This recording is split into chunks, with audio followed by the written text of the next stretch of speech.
নমস্কাৰ, মই বৰ্তমান অসম হাউচত উপস্থিত আছোঁ নতুন দিল্লী আৰু অসম হাউচত মই কৰ্মৰত যিসকলে আমাক সদায় শুশ্ৰূষা প্ৰদান কৰে তিনিজন অসমীয়া ল'ৰা মই আপোনালোকক দেখুৱাই দিছোঁ।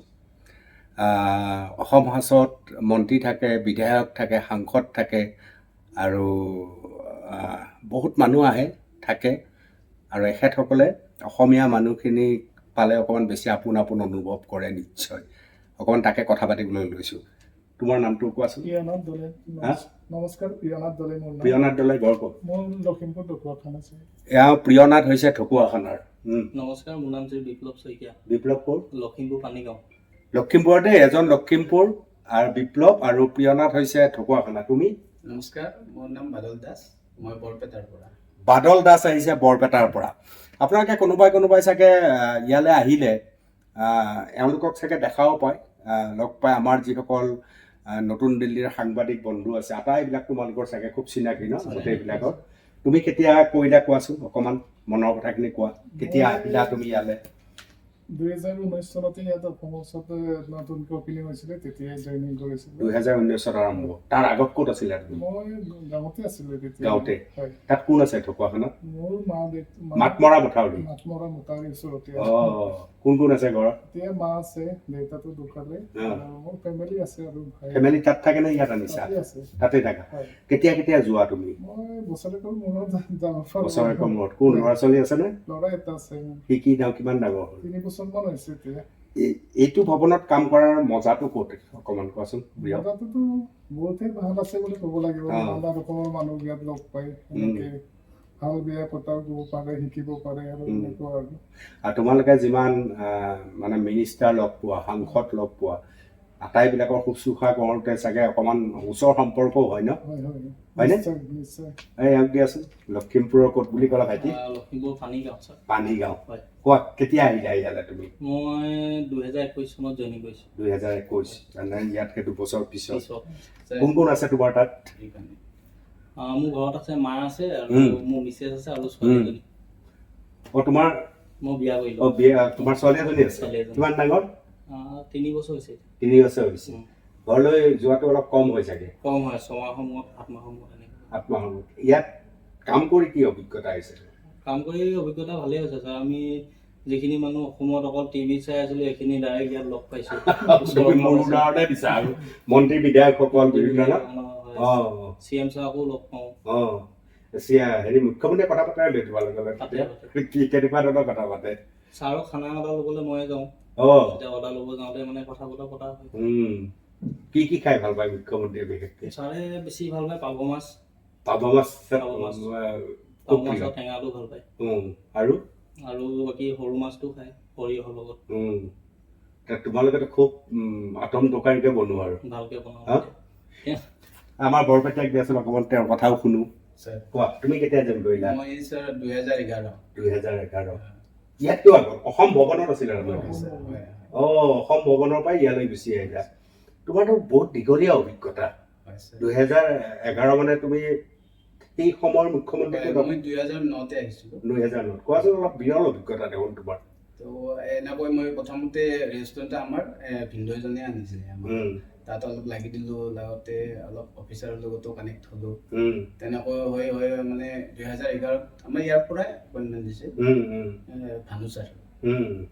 তাৰপিছত আপোনাৰ লাচিত দাস ছাৰ তেওঁ আছিল, তেওঁ অলপ সহায় কৰিলে। তোমাৰ বৰপেটাৰ ক'ত? বৰপেটা টাউনতে। কোন আছে পৰিয়াল? এতিয়া মোৰ মাটো ঢুকালে, এতিয়া দেউতা আছে আৰু আপোনাৰ মিছেছ ইয়াতে আছে। ছোৱালী ইয়াতে এডমিশ্যন দিছে? হয় ছাৰ। তাই কিমান ডাঙৰ? 5-6 মানে মাজতে আছে। তাৰমানে দিল্লীত তোমাৰ পৰিয়ালটো পোহপাল দি পঢ়া শুনা ল'ৰা ছোৱালীক দি সম্ভৱ হৈছে আৰু ধুনীয়াকৈ ন? মানে অলপ টানাটানি হয়, ইমান নহয় আৰু আপোনাৰ। আমাৰ ঠাইবিলাকতকৈ তোমালোকে এইটো বেছি ভালকৈ ক'ব পাৰিবা যে আমাৰ অসমৰ ঠাইবিলাকতকৈ দিল্লী কিহত পৰিৱৰ্তন তোমালোকৰ মতে? দিল্লী আৰু অসমৰ যদি আমি এটা কৰোঁ, কি মানে অলপ ইয়াতে পলিউশ্যনটো বেছি। পলিউশ্যন বেছি হয়, আপোনাৰ যেতিয়া চৰ্দি আহে ঠাণ্ডাৰ দিনত আপোনাৰ পলিউশ্যন বহুতেই বেছি হয়। আৰু গৰমৰ দিনত গৰমটো আছে, কিন্তু মই জানাত অসমতকৈ অকণমান মানে ড্ৰাই ইয়াতে গৰমটো, তাত গৰমটো অলপ বেছি গৰম হয়। ইয়াতো গৰম, কিন্তু এতিয়া মই যেনেকে আছো ইমান গৰম মই অনুভৱ কৰা নাই, যিটো আমি গুৱাহাটীত গুৱাহাটীত অলপ বেছি হয়। আৰু তোমালোকৰ এনেকুৱা কি ইটো ক'লে CM-ৰ মানে মুখ্যমন্ত্ৰী ডক্টৰ হিমন্ত বিশ্ব শৰ্মাৰ পাপু মাছ খাই ভাল পায়, মই আজি ইয়াৰ পৰা গম পালো বা ধৰিব পাৰিলো। তোমাৰ তেনেকুৱা কিবা অভিজ্ঞতা আছে নেকি?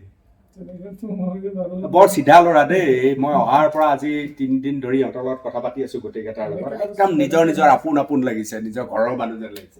কোৱা। যেনেকে শুনিছে এনেকে আৰু চবে সেনেকে ছাৰক সেৱা কৰি আছো আৰু আমি বাকী কথা অসমৰ মানুহ অহাৰ লগে তোমালোকক চাগে বিচাৰি সকলোৱে ন? এই টানটো আছে ন পুৰা? আছে বাৰু। অসমীয়া মানুহ আহিলে, আছে। অসমৰ মানুহকেইটা আহিলে চিনাকি এটা হৈ হা? যায়, চিনাকি এটা হৈ যায়, ৰিলেশ্যন এটা হৈ যায় তোমালোকৰ। ৰিলেশ্যন হৈ যায়। ৰিলেশ্যন মানে হৈ যায়। আজি আহিলে, আহি লগ পালে, নেক্সট আহিলে আৰু বিচাৰে আৰু যে অমুক ক'ত। আমাৰ কিছুমান বিশিষ্ট ব্যক্তিও আহে ইয়ালে, মানে পলিটিকেল কোৱা নাই, নন পলিটিকেল মানুহ বহুত আহে। চব মানুহ নানা ৰকমৰ মানুহকে লগ পাওঁ আহে। কোৱাচোন কাক কেনেকে লগ পোৱা মনত আছে তোমালোকৰ? আৰু ফটকে ক'বলৈ মন যায়, চিনেমা জগতৰ মানুহ। চিনেমা জগতৰ সীমান্ত শেখৰ ছাৰক লগ পাই থাকোঁ। সীমান্ত শেখৰ আহি থাকে ইয়ালে। আৰু আৰু আমাৰ বেহাৱে আউটপোষ্টৰ টিমটো আহিছিলে। হয়, আহিছিলে। কি কৰি ওলাইছিলে ইয়াতে? ইয়াতে আছিলে ৰুম লৈ, কিবা কামত মেডিকেলৰ কাৰণে আহিছিলে নেকি। আৰু জুবিন গাৰ্গ কেতিয়াও অসম হাউচত থকা নাই ন? নে তোমালোকে আছিল আছিলে। এবাৰ আহিছিলে। হয় নেকি? এবাৰ আহিছিলে। এবাৰ আহিছিলে। পাপন দাক লগ পাইছোঁ। পাপন ইয়াত আহিছে নেকি? আহিছে। আৰু দিল্লীত যেতিয়া অসমৰ পাপন বা জুবিনৰ অনুষ্ঠান হয়, তোমালোকে যোৱা নে নাই? সুবিধা যাওঁ। যোৱা। কিমানজন আমাৰ অসমৰ কৰ্মচাৰী আছে অসম হাউচত অনুমান? ইয়াতে গভৰ্ণমেণ্ট প্ৰাইভেট চব মিলাই 200 বেছি হ'ব। 200 বেছি হ'ব। বেছি হ'ব। ইয়াত যিটো অসমীয়া এছ'চিয়েশ্যন আছে এইবিলাকৰ লগতো তোমালোকৰ সম্পৰ্ক আছে। হয়নে? আছে। আৰু আমাৰ গোটেই সাংবাদিক বিলাককো তোমালোকে চিনি পোৱা? চিনি পাওঁ।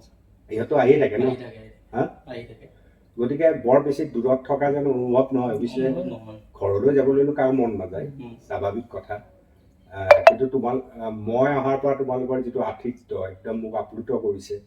ইয়াতে থকা মানে ধৰি লওক ৰাতিপুৱাৰ পৰা গধূলিলৈকে আমি অসমীয়াতে কথা পাতি থাকিব পাৰোঁ। নিজৰ গাঁৱতে বাহিৰত বেলেগ জেগাত থাকিলে মানে আপোনাৰ হিন্দী কথা পাতিব লাগিব।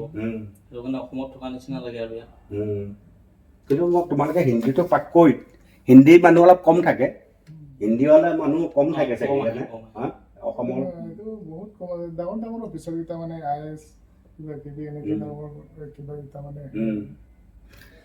মই অকণমান যিসকলে লখিমপুৰৰ দুজনক চিনাকি কৰি দিলে, এইফালেতো বৰপেটাৰ আমি 3জন মানুহ মই আপোনালোকক দেখুৱাই দিলোঁ। আৰু চিনাকি কৰাই দিলোঁ, আচলতে একো নাই, সকলো সময়তে লগ পাই থাকোঁ। তেওঁলোকে মোকো ভাল পায়, নিজৰ ককায়েকৰ দৰে মৰম কৰে। অকণমান ভিতৰৰ পৰা সদায় টান বোলা বস্তু এটা থাকেতো, মানে সেই টানটোৰ বহিঃপ্ৰকাশ এওঁলোকৰ সকলোৰে মুখমণ্ডলত স্পষ্ট হৈ পৰে। সেইকাৰণে ভাবিলোঁ অকণমান তেওঁলোকক মই সন্মুখত আনি অকণমান চিনাকি কৰাই দিওঁ। আৰু এই 3জনক বাদ দি আৰু বহুজন আছে, ইতিমধ্যে আপোনালোকে জনাইছে। অসম ভৱনৰ এইসকল হৈছে আচল মানুহ। ৰন্ধা বঢ়াৰ পৰা বিচনা চাদৰ গাৰুটোলৈ সকলো চিন্তা কৰা মানুহ এইকেইজন। এতিয়াও অসম হাউচত সাংসদ আছে, আৰু CM ছাৰটো আহি থাকে, কোৱা শুনিছেই আপোনালোকে। ৰাজনৈতিক ব্যক্তিসকলে যথেষ্ট অসম হাউচত আহে, সাংস্কৃতিক শ্ৰেষ্ঠতৰ ব্যক্তিসকল ইয়াত আহে। ঠিক তেনেদৰে সমাজ সেৱাৰ লগত জড়িত বিশিষ্ট ব্যক্তিসকলে অসম হাউচত আহে, ইয়াৰ পৰাই কামবিলাক কৰে, নহয় জানো? আৰু এই সকলক সেৱা শুশ্ৰূষা কৰাৰ দায়িত্ব হৈছে এইসকলৰ। এইসকলক আপোনালোকে সাধাৰণতে নেদেখে। আজি সুযোগ পালোঁ, সুবিধা পালোঁ, অকণমান চিনাকি কৰাই দিলোঁ। বৰপেটাৰ নামটো কোৱা আকৌ এবাৰ? বাদল দাস। বৰপেটাৰ বাদল দাস, মামৰাৰ মাতমৰা মথাউৰি, কি নাম? মাতমৰাত তোমাৰ নামটো প্ৰিয়নাথ দলে। আৰু লখিমপুৰৰ লখিমপুৰ পানীগাঁও একদম টাউনৰ বিপ্লৱ শইকীয়া। 3জনক আপোনালোকে লগ পাইছে নেকি ইয়ালৈ আহি কেতিয়াবা? আৰু এইটো মই নদী গাব পাৰোঁ, কিবা কি সুবিধা ক'ৰবাত কিবা জানিবলৈ আহিলে এওঁলোকলৈও কিন্তু টেলিফোন কৰিব পাৰে, কোনো সমস্যা নাই। কাৰণ আপ্যায়ন কৰিবলৈ সকলো সময়তে সাজু হৈ থাকে, নহয় জানো? হয়নে নহয়? নিশ্চয়। ধন্যবাদ জনাইছোঁ দেই মোৰ লগত এইখিনি সময় কথা পতাৰ বাবে। আৰু আপোনালোকেও ধন্যবাদ জনালোঁ, আপোনালোকৰ মতামত জনাব। মোৰ সতীৰ্থ এই তিনিগৰাকী মোৰ ভাইটিৰ নিচিনা অকণমান চিনাকি কৰাই দিলোঁ। ধন্যবাদ। Thank you sir.